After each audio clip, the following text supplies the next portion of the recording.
Because we are brothers. We've seen Primarchs die to blade and fire, and we've seen our actions set the galaxy aflame. We've betrayed others and been betrayed in kind. We're bleeding for an uncertain future, fighting a war for the lies our lords tell us. What do we have left, if not blood's loyalty? I am here because you are here, because we are brothers.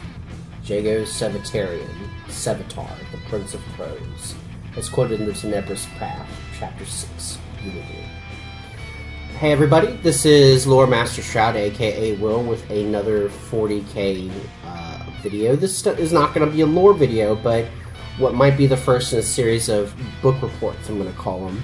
Basically, reviews of what I consider to be the top tier 40k novels. And we're going to start with the one that really got me into wanting to play the tabletop game. I think I've mentioned before previously, I've been reading the books since about 2004, but this, when Soul Hunter came out, which was in 2010, that really just set me on a collision course with the tabletop game. I had not read a book like it to that point in the 40k universe, and I love talking about it.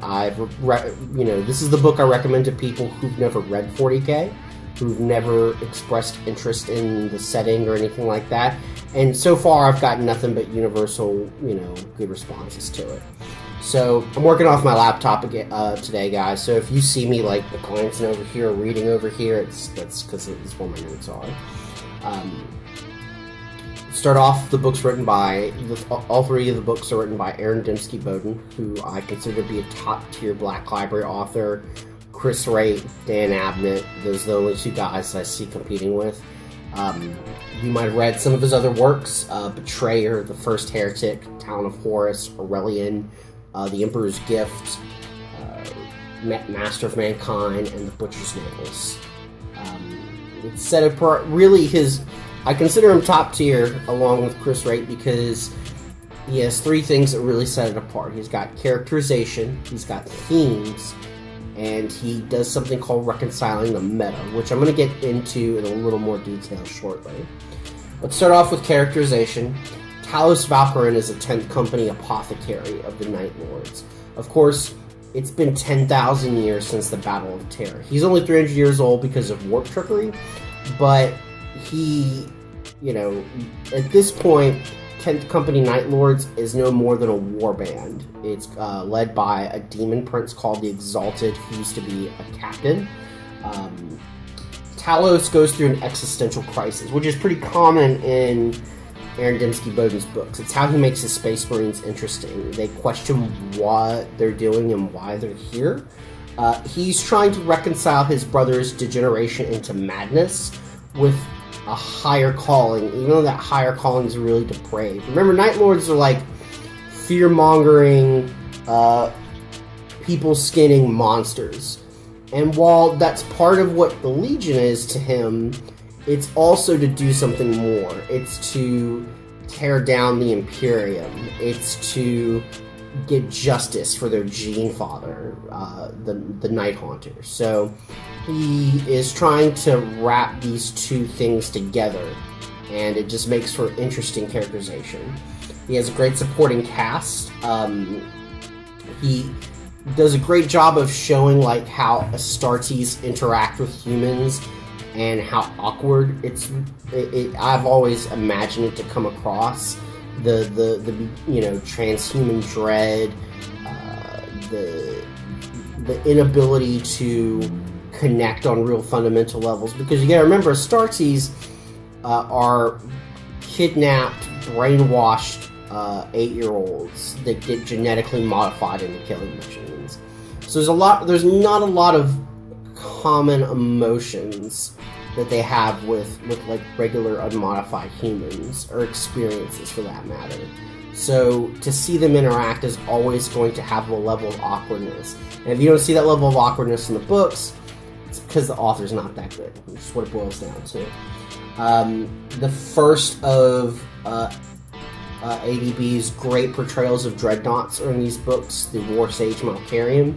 He has a real good habit of writing dreadnoughts. Like, it's I don't know how to describe it. He just captures that loneliness and separation that seems to go into the process of being a dreadnought. And I think most of his books, he's got a really good one in there. We're going to go to themes. Few 40k books have strong themes as takeaways. These are mostly like war porn, you know, chain swords, killing orcs, and blah, and there's nothing really to take away. That's a bad thing. I like good action books. I like good military books. It's fine. But I like books that elevate the material too, and this definitely does that. You know, the main thing is that Brotherhood eclipses the various codes of morality that exist in the 40k setting.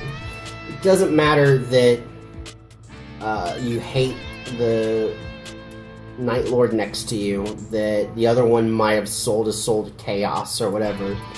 Those basic ties of Brotherhood are all, not just the Night Lords, but the Chaos Marines in general have left.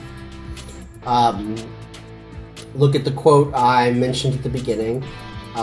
Even in other books, you don't see Brotherhood really have the same kind of presence that I think it should have in the 40k setting.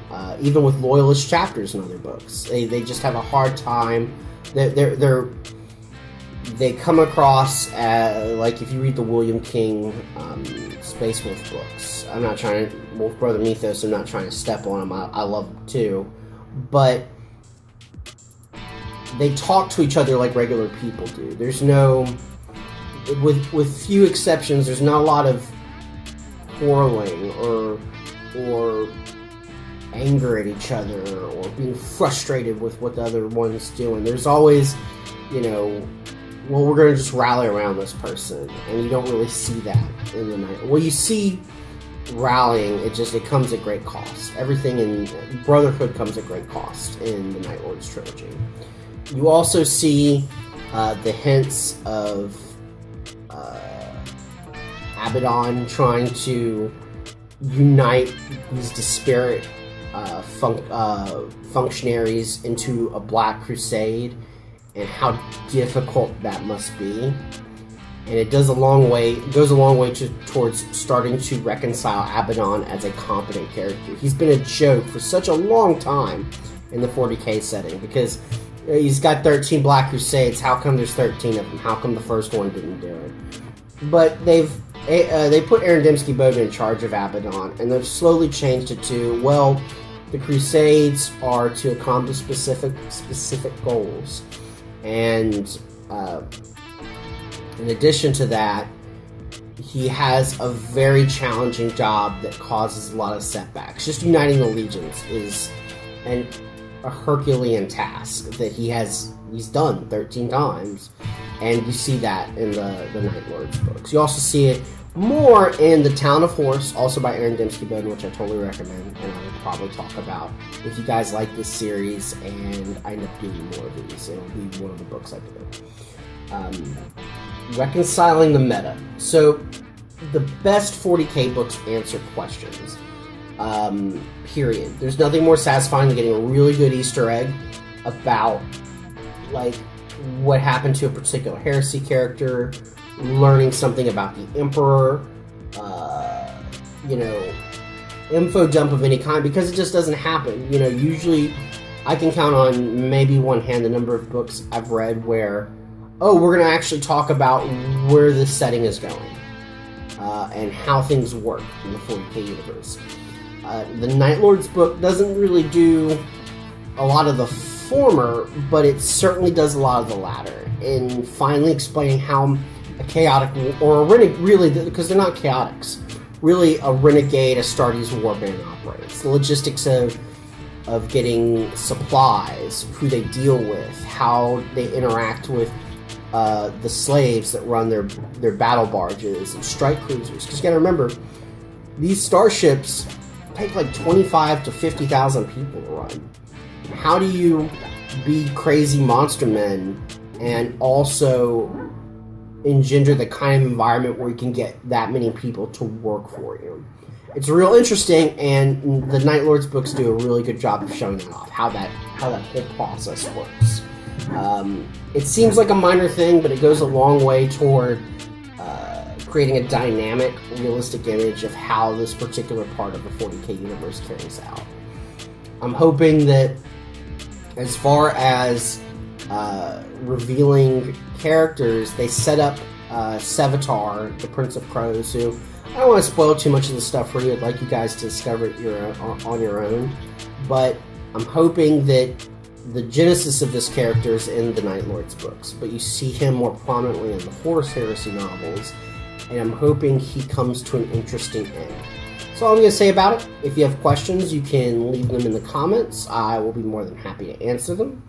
And that's really going to be about it. Let me know, like this video, let me know if you want to see more of them. I'd like to do more of these and kind of have something else to come out during the week besides Shrouded Sunday, where I'm just talking about the basic lore, but also talking about the books that influence my love of the lore, and so on and so forth. So, as always, happy wargaming and stay frosty.